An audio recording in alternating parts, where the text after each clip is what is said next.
me dit que la parole est une épée. Quand elle pénètre, elle partage la main et l'esprit. Attriste l'homme et produit la repentance. Et comme une épée, elle fait aussi couler le sang. C'est la vraie circoncision. L'ancienne vie est passée et l'homme devient une nouvelle créature.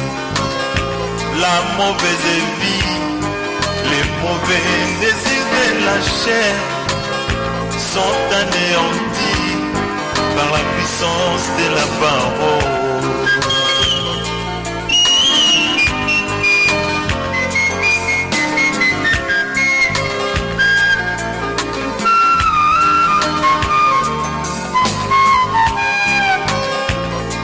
J'ai vu Pierre après la vision du Saint-Esprit. Christ pour tous, la garantie du salut, du salut, du salut. Oh, en entendant bien, beaucoup d'hommes sont blessés. Et ma Bible me dit qu'il y a 3000 convertis. Mais pourquoi pas dans notre temps? D'un côté la parole est allégée, ils l'ont rendu faible pour plaire à leurs fidèles. Bien que de l'autre côté, la parole est bien prêchée, mais l'incrédulité envahit les hommes.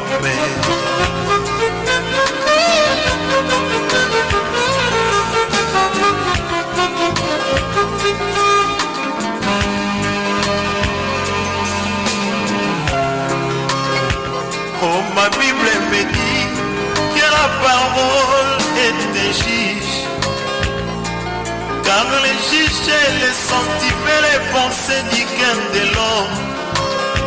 Mais si c'est les mots aussi est prêché selon la sainte doctrine, et c'est aujourd'hui que le jugement de Dieu s'abat dans l'église. Mais beaucoup de personnes fouillent ces jugements pour s'attacher aux paroles des matériels. Le mot est fait, la fréquence qu'il nous faut.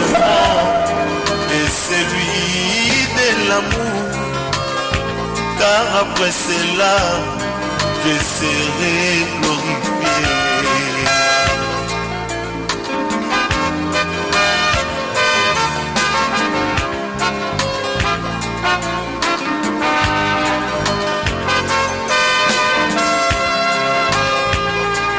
Comme une lettre d'un époux à son épouse, il me l'a envoyé par l'intermédiaire des ministres. Cher ministre, toi qui es envoyé par mon époux, afin de m'expliquer la lettre, ne me cachez rien, dis-moi de la FM, la garantie du salut, 24 heures sur 24. Dépend de ce que j'écoute, même des paroles dites. Bonsoir mon frère, bonsoir ma soeur, bonsoir à tous les fidèles auditeurs de Mémo Radio qui attendent impatiemment l'émission Que la lumière soit. Nous voulons vous présenter nos excuses pour le désagrément de tout à l'heure, car nous commençons avec un léger retard à cause d'une petite panne qui nous a un peu dérangé. Merci pour la compréhension. Nous allons revenir donc sur les Écritures, sur l'Évangile, sur la bonne parole, sur l'Évangile du salut. Mon frère, ma soeur, dernièrement, nous nous sommes quittés sur deux questions principales qu'un bien-aimé, qu'un auditeur nous a posées, qui voulait savoir est-ce que un homme, un sorcier, disons-le clairement, peut-il se convertir? Donc un homme qui a la sémence, la mauvaise sémence, peut-il se convertir véritablement? Et la seconde question, c'est celle de savoir, lorsque un homme de Dieu, en l'occurrence un pasteur, lorsqu'il est conscient, informé des pratiques mystiques de son épouse, quelle peut être son attitude vis-à-vis de cette femme? Comment doit-il procéder pour aider son épouse dans cette situation? Et bien entendu, nous vous présentons ceux qui sont avec nous ce soir. Nous avons le frère Michel Tamba avec notre très cher bien-aimé Kacharel. Bien entendu, nous avons notre sœur Bercia Makanga à la cabine technique et il y a le pasteur Clide Mundanga. Pasteur Clide Mundanga, nous avons donc ces deux questions avec lesquelles nous allons commencer cette émission. Bonsoir pasteur. Bonsoir frère. Alors, qu'est-ce que nous pouvons dire sur ces deux aspects, ces deux sujets, ces deux interrogations que le frère Lambert, si j'ai bonne mémoire, nous a posées dernièrement? Ok. Il faut rappeler les contacts, peut-être qu'il y aura qui vont vouloir... Ah oui. Nous vous rappelons donc que vous pouvez nous joindre au 04 020 26 98 pour les appels en direct pendant cette émission ou encore pour les SMS au 06 945 35 24. 06 945 35 24 pour les SMS seulement et les appels en direct c'est au 04 020 26 98. Voilà donc en ce qui concerne les différents contacts, les différents numéros par lesquels vous pouvez intervenir pendant l'émission. Pour tous ceux qui ont des questions à poser, nous aimerions vraiment que vous participiez à l'émission car nous ne souhaitons pas que vous nous écoutiez seulement et sans réaction. Plutôt, nous voulons que vous soyez des participants et non des auditeurs qui se contentent à écouter. Voilà, pasteur, est-ce que nous pouvons maintenant commencer? Oui, nous pouvons commencer. Nous voulons saluer tous nos fidèles auditeurs. Nous saluons aussi tous ceux qui nous suivent du côté de la base, du côté de Vungu, du côté de Makayabo, du côté de Vindulu, jusqu'à la frontière. Hein, tous ceux qui sont scottiers pour ce programme, ici même à l'OCH et un peu partout dans la ville. Que le bon Dieu vous bénisse là où vous êtes. Et nous pensons très chaleureusement à l'homme de Dieu, l'apôtre Guy-Léon Ongania, qui nous reçoit toutefois à bras ouverts avec un cœur aussi paternel. Nous prions que le Seigneur lui fasse beaucoup de bien, bénisse sa famille tant en Adam que dans le Seigneur. Alors nous voulons, par rapport à la première question, dire que un sorcier peut-il se repentir? Nous pouvons poser la question dans une autre manière. Parce que la conversion, c'est la capacité de l'esprit de changer un homme. Alors dirons-nous, le Saint-Esprit est-il capable de changer un sorcier? Je crois oui. Oui. L'Esprit est capable. Et la parole de Dieu est puissante, dit la parole. Elle est puissante et elle est capable. La parole de Dieu est capable. Et vous allez vous souvenir dans le livre des Actes des Apôtres, au chapitre 13, la Bible nous parle d'un magicien. Nous parle d'un magicien qui avait cru, voyez-vous. Et la Bible aussi en général nous parle des magiciens qui ont cru et qui ont même apporté leurs livres de magie, leurs objets d'incantation incantations ou encore occultes pour que les apôtres les brûlent. Voyez-vous, on a vu dans les Écritures des magiciens se repentir. Qui dit magicien dit sorcier. Donc Dieu est bien capable de changer, de transformer la personne. Le problème, c'est que la parole parvienne à percer le cœur de la personne. C'est que la parole parvienne à convaincre, à toucher la personne, et le Saint-Esprit fera le reste. Il y a des personnes plus malades que les sorciers que le Seigneur guérit. Donc c'est bien possible. Un sorcier peut se repentir. Même quand il a mangé la chair humaine, il peut toujours se repentir. C'est comme demander, est-ce qu'un meurtrier peut se repentir? Si, il peut se repentir. Pourvu que le Seigneur l'appelle, que le Seigneur le touche, alors il se repentira. Celui qui ne peut pas se repentir, c'est un démon. Voilà. Un démon ne pourra pas se repentir. Si c'est un démon qui a incarné un corps, alors cet homme-là ne pourra pas se repentir. Donc, diable ne peut pas se repentir, les démons ne pourront pas se repentir, mais un homme animé d'un esprit de sorcellerie peut être délivré et peut guérir. Cela est possible. Mais le fameux esprit de sorcellerie, c'est pas ça le démon? Oui, il n'est pas démon incarné, mais il est envoûté par un démon. C'est différent. Il peut aussi être possédé d'un démon. C'est différent. C'est comme un homme une jeune fille qui est possédée d'un esprit de sirène. Elle n'est pas une sirène incarnée, mais elle est simplement envoûtée par un esprit ou encore possédée par un esprit de sirène. Ces deux cas sont différents.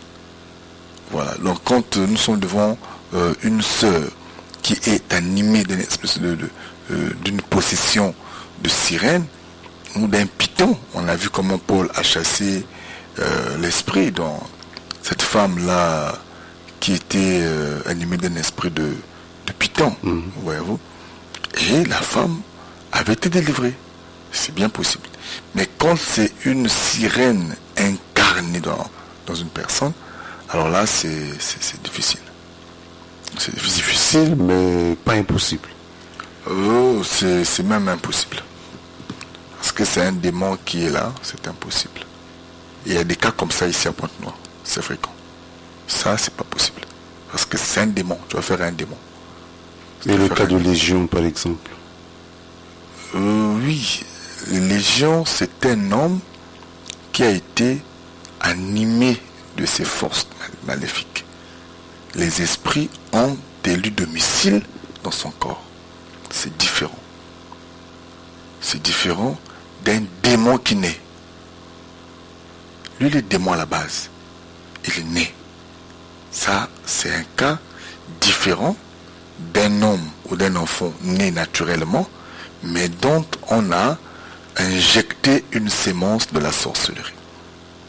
Il sera sorcier, oui, comme une prostituée, oui, mais le Seigneur peut guérir ce mal. Ce n'est qu'un esprit, et l'esprit, la parole peut traiter ça. Ce cas-là est possible. Ce cas-là est possible.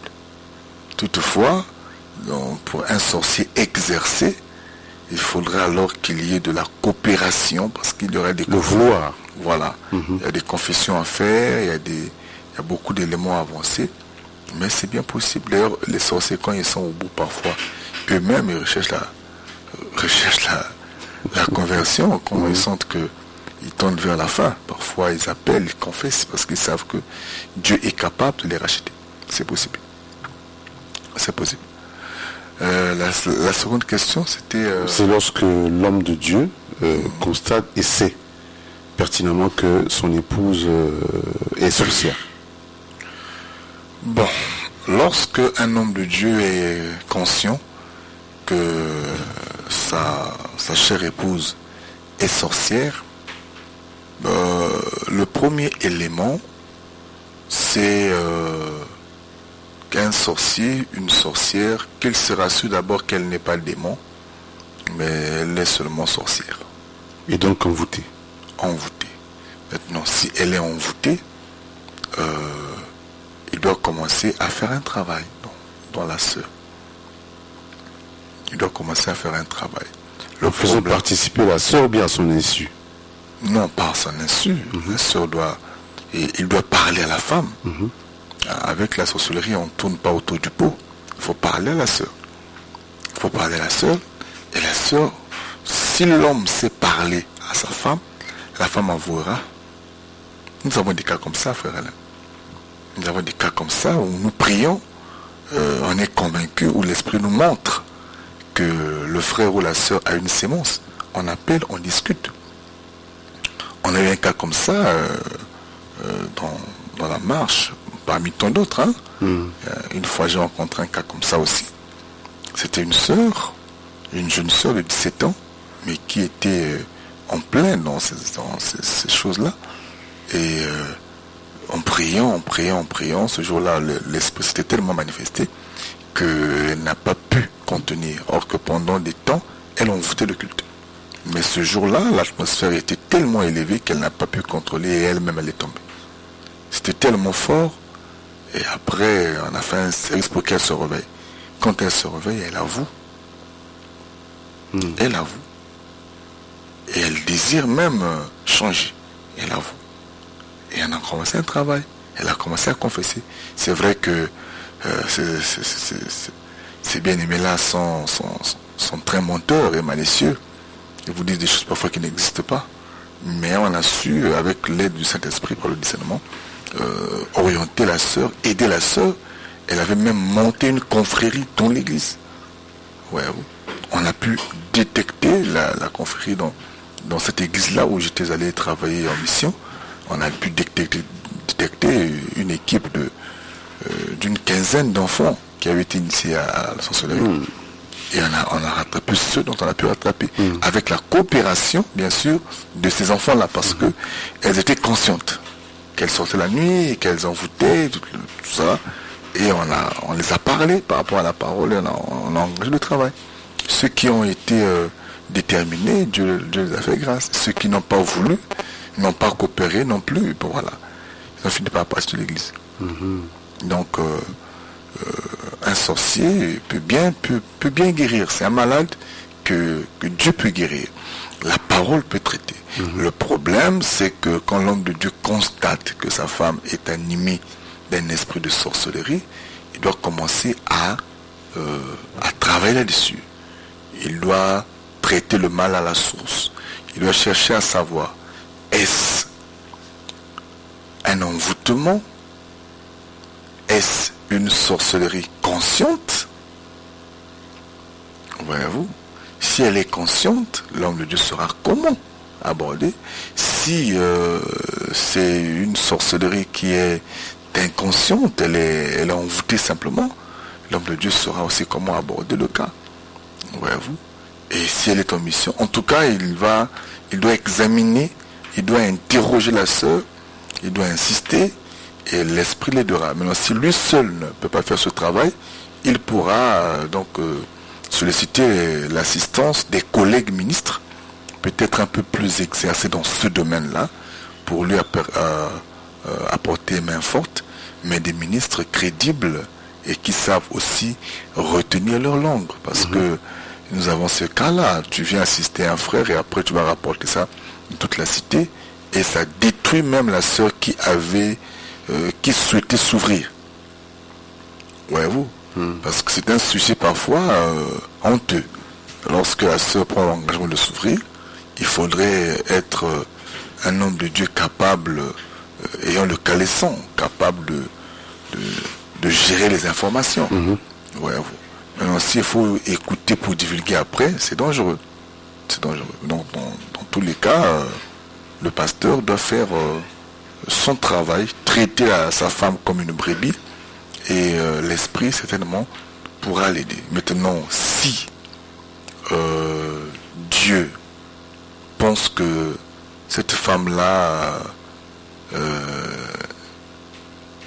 devient une menace pour l'œuvre, Dieu s'en en chargera. Mais l'homme de Dieu ne peut pas opter pour le divorce. Parce que très souvent, lorsqu'on détecte que la femme est sorcière, et il n'y a plus de réflexion, on engage la procédure du divorce. Mais qu'est-ce que la Bible parle? Qu'est-ce que la Bible dit au sujet du divorce? Lisons un peu Matthieu chapitre 19. Matthieu chapitre 19. Nous espérons que vous également qui nous suivez, vous avez vos Bibles en main pour suivre la lecture. Elle sera faite à partir du verset 3. Matthieu chapitre 19 à partir du verset 3. Les pharisiens l'abordèrent. Donc abordèrent Jésus. Et dirent, pour l'éprouver, est-il permis à un homme de répudier sa femme pour un motif quelconque? Pour un motif quelconque. D'autres versions disent pour une faute ou une erreur quelconque. Okay? Il répondit, n'avez-vous pas lu que le Créateur au commencement fit l'homme et la femme, et qu'il dit, c'est pourquoi l'homme quittera son père et sa mère, et s'attachera à sa femme, et les deux deviendront une seule chair. Ainsi, ils ne sont plus deux, mais ils sont un seul chair. Que l'homme donc ne sépare pas ce que Dieu a joint. Donc par là, nous comprenons que la réponse de Jésus est non. Est-il permis à un homme de répudier sa femme pour une faute quelconque? Jésus dit non. La suite, frère Michel. Le verset 7. Pourquoi donc lui dirent-ils, Moïse a-t-il prescrit de donner à la femme une lettre de divorce et de la répudier? Il leur répondit, c'est à cause de la dureté de votre cœur que Moïse vous a permis de répudier vos femmes. Au commencement, il n'en était pas ainsi. Mais je vous dis que celui qui répudie sa femme, sauf pour infidélité. Dans la version d'Arbi, on dit sauf pour fornication. Sauf pour infidélité, et qui en épouse une autre commet un adultère. Lis avec nous Matthieu chapitre 5, verset 32. Matthieu chapitre 5, à partir du verset 33. 32. Mais moi, je vous dis que celui qui répudie sa femme... Prends donc ça un peu plus haut. 31. Il a été dit que celui qui répudie sa femme lui donne une lettre de divorce. C'est écrit dans le livre de Deutéronome. Ok. Mais moi, je vous dis que celui qui répudie sa femme, sauf pour cause d'infidélité, l'expose à devenir adultère, et que celui qui épouse une femme répudiée commet un adultère. Waouh, réponds ça, frère. J'espère que ceux qui nous suivent aussi lisent. Mais moi, je vous dis que celui qui répudie sa femme, sauf pour cause d'infidélité, l'expose à devenir adultère, et que celui qui épouse une femme répudiée commet un adultère. Frère Alain, je pense que ce texte est tout à fait clair. Et tout à fait clair. Je lis ça dans la version d'Arbi. Il a été dit aussi, si quelqu'un répudie sa femme, qu'il lui donne une lettre de divorce. Mais moi, je vous dis que quiconque répudiera sa femme, si ce n'est pour cause de fornication, l'a fait commettre adultère. Et quiconque épousera une femme répudiée commet un adultère. Donc ici, lorsque on nous parle de l'infidélité, il y a des frères qui prennent le concept infidélité dans sa généralité. Parce qu'une infidélité peut vouloir dire beaucoup de choses. Voyez-vous? Donc il y en a qui prennent cette expression dans sa généralité. Comme pour dire, si une personne est sorcière, son esprit est infidèle à mon esprit. Le mariage n'est pas une affaire d'esprit, attention, c'est une affaire de chair. Voyez-vous? Il n'est jamais dit que les deux deviendront un même esprit. Ça, c'est pas écrit. On dit les deux deviendront une même chair. Combien que nos chairs ne seront jamais une, mais c'est un langage pour expliquer que le mariage se situe au niveau de la chair. Pas au niveau de l'âme, et moins encore au niveau de l'esprit. Voyez-vous? Alors, tu ne peux pas interpréter l'infidélité dans le contexte spirituel. Là, c'est dans un contexte physique. Et une infidélité dans un contexte physique, ça parle de la fornication. Voilà pourquoi la version d'Arabi interprète le même mot, la même expression, dans le sens de la fornication. Or que les auteurs ne se contredisent pas, mais plutôt se complètent.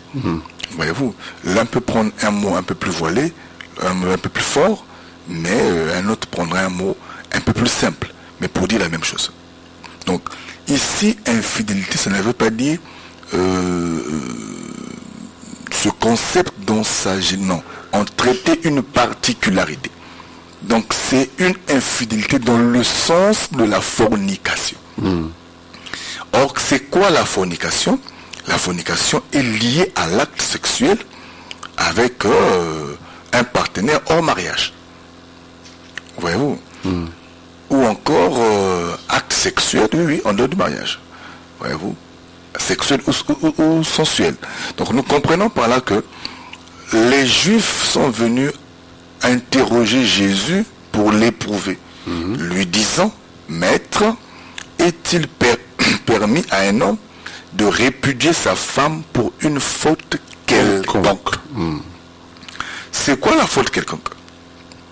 C'est-à-dire sorcellerie, vol, escroquerie, tétutesse, impolitesse, saleté, je ne sais pas, et consort. Une faute quelconque. Dans faute quelconque, on regroupe toutes les fautes qui existent. Maintenant, on demande à Jésus s'il est permis à un homme de répudier sa femme. Jésus répondra pour dire non. Il dit non. Donc nous comprenons par là qu'il n'est pas permis à un homme, surtout, moins encore un homme de Dieu, de répudier sa femme pour une faute quelconque. Donc si tu veux engager un divorce, on te demandera pour quelle faute voudrais-tu libérer la sœur? Si c'est une faute quelconque, non, tu ne peux pas. La sorcellerie est une faute quelconque. Tu ne peux pas. Le vol, comment on appelle ça? Il y a des femmes gourmandes qui mangent jusqu'à 5 heures, jusqu'à 2 heures du matin, elles ne doivent pas faire que manger. C'est ta femme? C'est ta femme. Même si elle mange une marmite, c'est ta femme. C'est une faute quelconque. Voyez-vous? Même si elle est sale, c'est une faute quelconque. Mais on ne peut pas répudier sa femme pour une faute quelconque, d'après les textes. Maintenant, si tu laisses la Bible pour aller embrasser les institutions et lois établies par les hommes de ce monde, là, la Bible se réserverait. Wow. Si quelqu'un pense qu'il doit faire confiance à la Constitution ou faire confiance aux droits et articles en vigueur dans un État ou dans un autre, ça c'est une faute quelconque. On supporterait. Voyez-vous, l'Église supportera aussi. Toutefois, cette pratique-là sera sans... ne passera pas au silence aux yeux de Dieu. Voyez-vous, l'Écriture dit, même si un maire peut vous encourager au divorce, la parole de Dieu vous condamnera et vous condamne. Même si tu as l'appui d'un avocat, ton avocat là, devant Dieu, il va échouer. Voyez-vous, et toi et ton avocat, vous êtes coupables aux yeux de Dieu. L'Écriture dit on ne peut pas répudier sa femme pour une faute quelconque. Donc à l'instant où tu vas payer ta dot pour récupérer une sœur, tu dois être sûr qu'il n'y a que la mort qui pourra vous séparer. Pas une faute quelconque. Maintenant, vu l'insistance des frères, Jésus-Christ qui est la vérité, vu l'état du cœur des hommes, on va insister. Mais maître, comment ça? Moïse n'a-t-il pas dit qu'il y avait une possibilité de la répudiation? Si je ressentais de l'aversion pour ma femme, je pouvais la répudier en écrivant au moins une lettre de divorce. Alors à ce niveau-là, frère Alain, tu remarqueras que le maître a dit celui qui répudie sa femme, sauf pour fornication ou encore pour infidélité, mais fornication, qui répudie sa femme pour aller épouser une autre femme, il commet quoi? L'adultère. Or la Bible dit aucun adultère n'héritera le royaume de Dieu. Donc par cet acte-là, un homme de Dieu peut fermer la porte du ciel lui-même. Et il peut se fermer la porte pour le ciel. Il va continuer à prêcher, mais il prêchera seul, Dieu n'est plus avec lui. Voyez-vous, j'aimerais dire à quelqu'un qui est à 2 pas du divorce, réfléchis frère, réfléchis sœur, ne fais pas ça. Regarde, prie Dieu, s'il y a encore une possibilité, alors sauve ton mariage. Ne t'expose pas comme ça. Il y a même des hommes de Dieu, mais je pense mal affermis, qui vont jusqu'au divorce pour des fautes quelconques. Voyez-vous, la seule faute qui permettrait à un homme de Dieu de répudier sa femme, ce n'est pas l'impolitesse. Même si la femme a manqué le respect à tes parents, ce n'est pas une raison pour le divorce, pour un enfant de Dieu. Corrige-la comme tu veux la corriger. Mais n'arrivez pas au divorce. Voyez-vous, pas au divorce. Pour qu'il y ait divorce, il faut que tu prennes ta femme en flagrant délit d'adultère. Pas sur les rumeurs. Non, pas sur les rumeurs, les gens parlent. Les gens parlent. Mais il y a des fortes rumeurs. Quand la rumeur est forte, il peut faire des investigations. Investigation pour avoir Voilà, les preuves. des preuves. Voilà. Et si tu te rassures que elle te trompe, jusque-là, tu n'es pas obligé de la répudier. Mais tu as la possibilité de la répudier. Si tu ne peux pas supporter ça, alors répudie-la. Tu n'as pas péché. Tu t'es préservé pour le salut. Si tu penses que tu ne peux pas vivre avec une femme qui t'a trahi, tu ne peux pas supporter ça, alors tu pourras divorcer. C'est la seule condition que la Bible te permet de divorcer. Maintenant, si tu penses que tu l'aimes encore et que tu peux la supporter, non, ne divorce pas. Pardonne-la et continuez votre marche. Mais divorce, c'est pas la solution, hein, parce que la femme qui s'en va, tant qu'elle est vivante, tant que l'homme est vivant, y a-t-il possibilité de se remarier pour l'un ou l'autre? Pour l'homme, oui. Pour l'homme, oui. S'il a pris sa femme en flagrant délit d'adultère, s'il ne peut pas supporter ça, il peut répudier la femme pour se remarier. C'est possible. Sauf que c'est la femme qui sera dans une condition de salut perdu. Parce que soit elle reste comme ça, mais tout homme qu'elle prendra, ça restera un adultère. Ouais, ouais. Donc c'est la femme qui sera punie dans ce contexte-là, mais l'homme pourra se remarier. Pourra se remarier. Et toutefois, frère Alain, et si la femme prenait l'homme en flagrant délit, ce verset-là n'existe pas. Ah, ça va faire soulever les sœurs. C'est un verset qui n'existe pas dans la Bible. Donc, si la femme prenait son mari en flagrant délit d'adultère, la femme doit pardonner son mari et doit prier pour lui. Parce qu'elle doit sauver son foyer. Et la vie continue. La vie continue. La femme n'a pas le pouvoir ni le droit de répudier la femme, l'homme, d'après les Écritures saintes. Je ne parle pas des articles et lois que les hommes sont en train de fabriquer aujourd'hui. Je parle de la pensée de Dieu. Dans la pensée du Seigneur, la femme ne répudie pas l'homme. Peu importe la faute. Plutôt, c'est l'homme qui a le pouvoir de répudier sa femme. Toutefois, il y a des cas d'exception, mais que je ne voudrais pas traiter ici ce soir. Il y a des cas d'exception. D'après Exode chapitre 21, 22 et 23, il y a des cas particuliers que la Bible est en train de traiter là-bas, qui donneraient à une femme la possibilité de sortir du foyer. Mais ce n'est pas... voilà pourquoi Paul dirait dans 1 Corinthiens 7 que si la femme était avec un homme converti, qu'il ne la répudie pas. En fait, c'est une possibilité que Moïse avait donnée dans le livre d'Exode, mais que je ne pourrais pas traiter ici. Le cas d'adultère, la femme n'a pas le droit de répudier, comment on appelle ça, l'homme.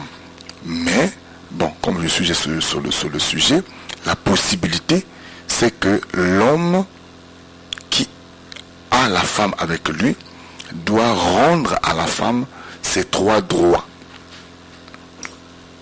Ah, c'est important. Le droit au vêtement, le droit à la nourriture et le droit conjugal. Voyez-vous? Et si l'homme devient celui qui va prendre une autre femme, d'après les textes, si l'homme devient celui qui va prendre, puisqu'il y a des hommes païens qui ne veulent pas respecter la parole de Dieu, il va prendre une seconde femme. Mais il prive sa première femme du droit à la nourriture, du droit aux vêtements, du droit conjugal. Quand je parle de droit conjugal, vous comprenez ce que je veux dire par là. Alors quand ces 3 droits sont privés à la femme donnera une période. Si l'homme insiste, elle peut partir. Elle est couverte par la parole et elle peut se remarier. Ça, c'est un cas particulier. Elle peut partir et elle peut refaire sa vie, mais avec un frère. Sinon, si c'est encore un païen, tu vas commencer à tourner autour du même pot.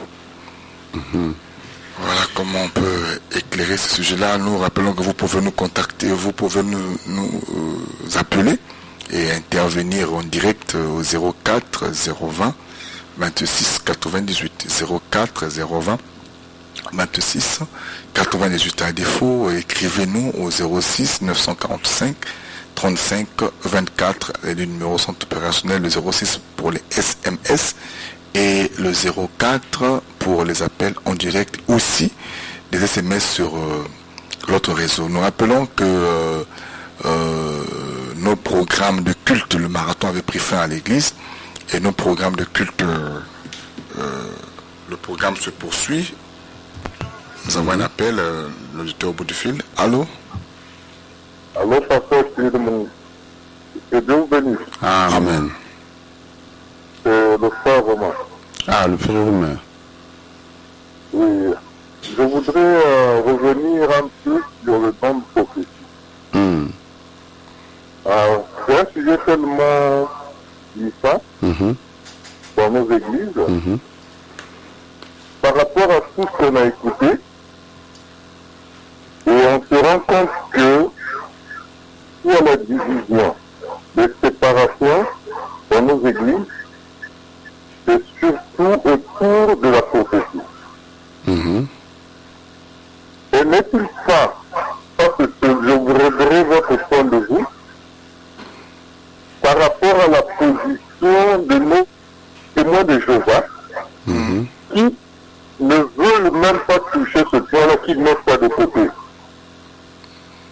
Question d'éviter tout ce qu'on entend autour. Est-ce que c'est une bonne position? Merci. Bon, frère Romain, merci pour cette belle question qui nous recadre aussi par rapport au sujet. est-ce une bonne position de poursuivre une intelligence humaine plutôt que la parole de Dieu? Je dirais non.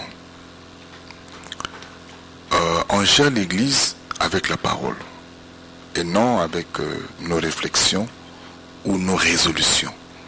Nos analyses. Nos analyses. Si déjà la parole n'est pas restée muette sur un sujet, alors écoutons ce que dit la parole. L'Écriture dit, ne méprisez pas les prophéties, examinez-les, retenez ce qui est bon et ce qui n'est pas bon. Vous rejetez. Le désordre qu'il y a dans l'Église, c'est faute de discernement, faute d'examination et faute d'enseignement. Parce que la prophétie, si on veut l'appliquer dans l'Église, il faudrait enseigner la prophétie dans l'Église. Voyez-vous, il faudrait enseigner. Il y a des prophéties, il y a des messages dont le Seigneur te montre ce qui doit arriver. C'est un message fermé. C'est-à-dire que tu peux plutôt prier, Dieu a déjà arrêté ça. Voyez-vous, que par exemple, le frère X devra partir. Voyez-vous. Maintenant, toi qui reçois le message, Dieu te prépare en fait. C'est à toi de te dépasser et de ne pas être surpris quand la chose pourrait arriver. Voyez-vous. Parce que l'homme ne supporte pas la séparation. Même quand elle vient de Dieu. L'homme ne la supporte pas. Voyez-vous. Maintenant, Dieu te parle, Dieu te prépare parfois. Voyez-vous. Il y a d'autres messages où tu vois l'avenir, mais un avenir détourné par l'ennemi. Voyez-vous. À ce niveau-là, la prière fera que ce mauvais dessein soit anéanti. Donc, dans la prophétie, on a toute une variété d'orientation et de sens. Le grand problème réside sur l'examination. La Bible est claire. Hein? Ne méprisez rien, plutôt examinez-les. Donc, arrêter la prophétie, c'est opprimer l'œuvre de l'Esprit dans l'Église. Ce qui n'est pas bien. Vous savez que lui-même Paul, notre frère Paul, a été à maintes reprises rattrapé par la prophétie. Voyez-vous, les apôtres eux-mêmes, par prophétie. Voyez-vous. Donc on a besoin de la prophétie comme un don. C'est un don de l'Esprit. Et l'Esprit est là pour édifier l'Église avec. Donc c'est un don important. L'Église ne peut pas mettre à côté, frère Romain, le don de la prophétie, mais l'Église doit enseigner, ou encore les prédicateurs doivent enseigner et doivent orienter l'Église, montrer à l'Église comment est-ce que le don de la prophétie travaille ou encore s'observe dans une assemblée. Et donc, que dire de ceux qui ne veulent même pas traiter de ce sujet? Non, mais qu'ils reviennent à la parole. Qu'ils reviennent à la parole. Tel que l'église que le frère Romain vient de citer. Et je leur exhorte, s'ils sont là, de revenir à la parole. Voyez-vous, c'est une église qui ne croit pas à ces choses-là, qui exclut la prophétie, qui exclut le jeûne, qui exclut beaucoup d'éléments pour certaines raisons quelconques. Non, on ne peut pas faire ça. On ne peut pas gérer l'église avec nos penchants, nos convictions, nos raisonnements, nos réflexions. On fera fausse route. On traite l'œuvre du Seigneur avec la parole de Dieu. C'est comme un juge qui ne veut plus prendre les articles pour dire le droit. Il commence à dire le droit par rapport à sa coutume, par rapport à sa culture, par rapport à ce qu'il pense. Ah non, s'il y a des lois établies, prends les articles, dis le droit. Il ne faut pas comme ça fabriquer le nom par rapport à ça. Moi je pense. C'est pas toi qui penses. Lis les articles et dis le droit. Le prédicateur ne doit pas dire ce qu'il pense, mais doit dire ce que Dieu pense. car un prédicateur est un eunuque qui n'a pas le droit de communiquer sa sémence à la femme, mais plutôt qui est castré, il n'a pas de sémence. Il ne peut que préparer la femme pour la sémence du maître. Et nous disons que nous n'avons pas de sémence. Nous ne devons que préparer la femme comme a fait Égaï, qui a préparé Esther, pour que Esther ne reçoive la sémence que du roi Assyrus.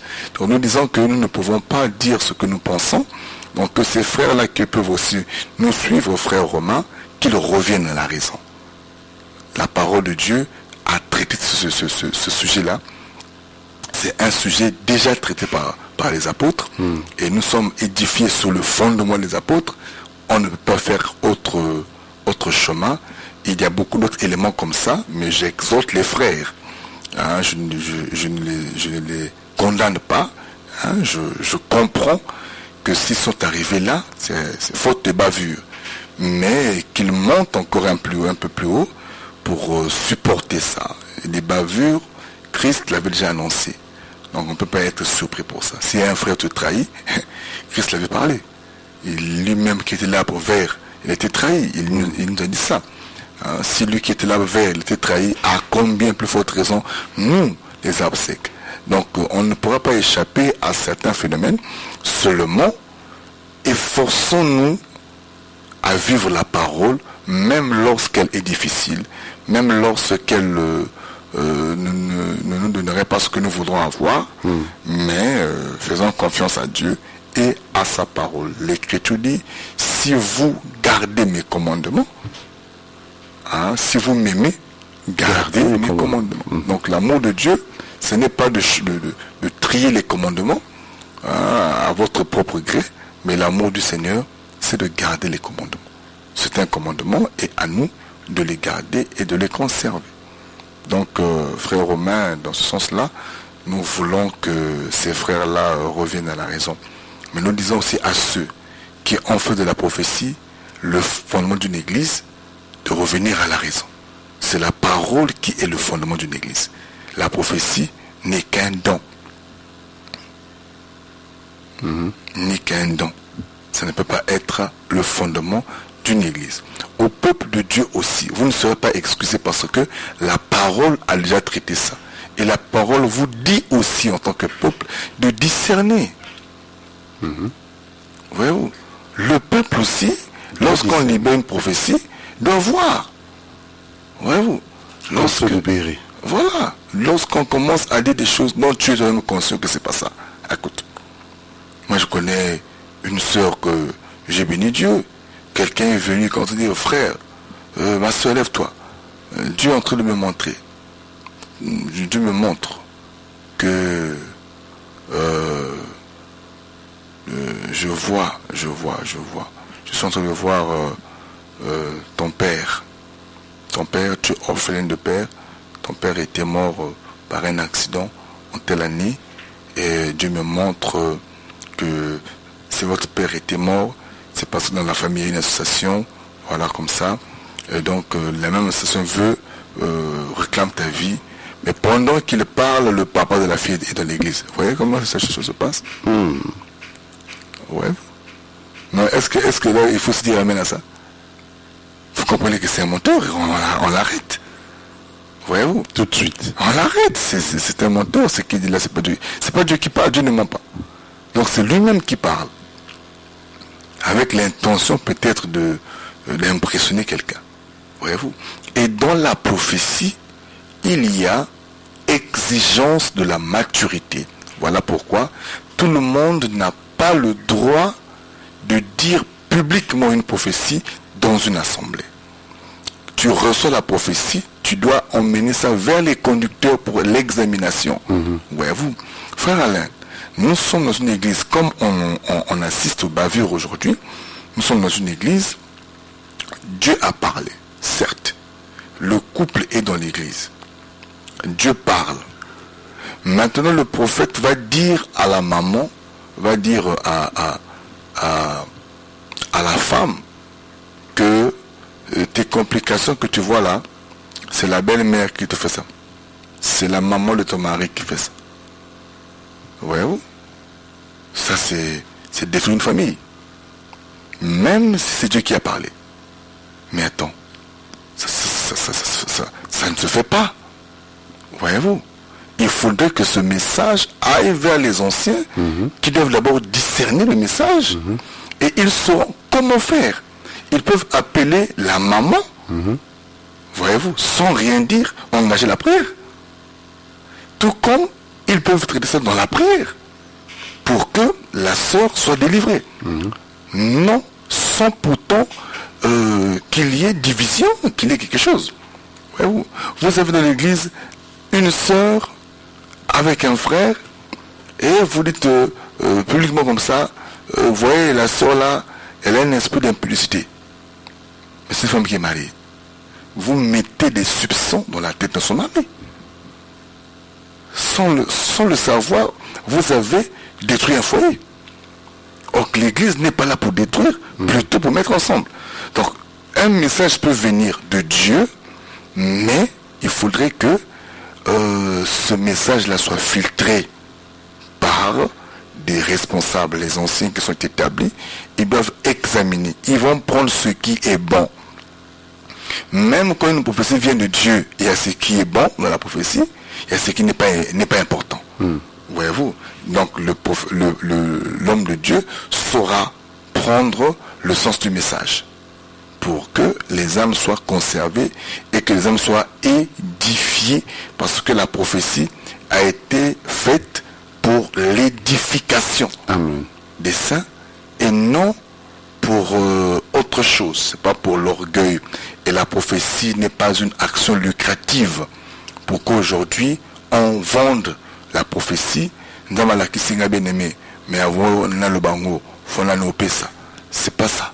La prophétie n'est pas là pour une action lucrative. C'est un don qui doit être mis au service des autres. Si toi tu es un don de prophétie, tu dois savoir que tu as l'obligation de mettre ton don là au service des autres. Voyez-vous, celui qui a un don devient un serviteur. Il devient un serviteur des autres. Il ne peut pas devenir un maître, un gourou pour que qu'on vienne le voir et il faut payer ton non. Mais si c'est un homme de Dieu, il a son droit en tant que ministre de la parole, car l'écriture dit qu'on ne peut pas aller voir un homme de Dieu de même vite. Ça c'est autre chose. Ça c'est autre chose. Mais c'est pour une prophétie que tu as déjà reçue et maintenant tu exiges à la personne. Non. Mais la personne en retour peut sceller selon la confiance que Dieu lui fait monter à cœur, 2 poids, 2 mesures. Mais confisquer le message d'une sœur ou d'un frère à prix d'argent, là c'est aussi mal faire. C'est aussi mal faire. En tout cas, on constate qu'il y a déjà un petit débordement. On avait fait la promesse en tout cas de voir un peu les épaulettes de l'EFOD, parce qu'il y a aussi des choses à découvrir là-dedans. Mais vraiment, comme a dit notre bien-aimé tout à l'heure, c'est un sujet tellement glissant, le sujet de la prophétie, si bien qu'il a fallu vraiment pour le pasteur de dire encore quelques mots à ce sujet. Je vois ici... donc nous voulons justement rassurer le peuple du Seigneur que demain mercredi certainement nous serons pas à l'antenne, mais le jeudi, à moins qu'il y ait d'autres questions, nous ne courons pas. Nous sommes sur les fautes et on a abordé dans un premier point les fautes comme étant le don de la prophétie que le ministre de Dieu doit désirer, car l'écriture aspire au don spirituel, mais la prophétie que l'enfant de Dieu aussi doit désirer, parce que la prophétie n'est pas le propre des ministres, c'est tout enfant de Dieu qui doit aspirer à ce don-là. Donc c'est un don précieux et important dans la marche. Ça te permet d'éviter beaucoup de choses, et surtout dans le cadre des attaques de la sorcellerie, des attaques spirituelles, le don de la prophétie est très nécessaire et très utile. Parfois nous prions beaucoup pour des sujets déjà exaucés, mais comme on n'est pas révélé, on pense qu'il faut continuer à jeûner. On n'est pas révélé. Parfois, nous attaquons des personnes à tort parce qu'il nous manque simplement la lumière. Quand on dit qu'un peuple sans révélation est un peuple sans frein, il est vrai, la révélation peut être comprise dans le sens des écritures interprétées. Mais la révélation aussi peut être une prophétie. Ouais.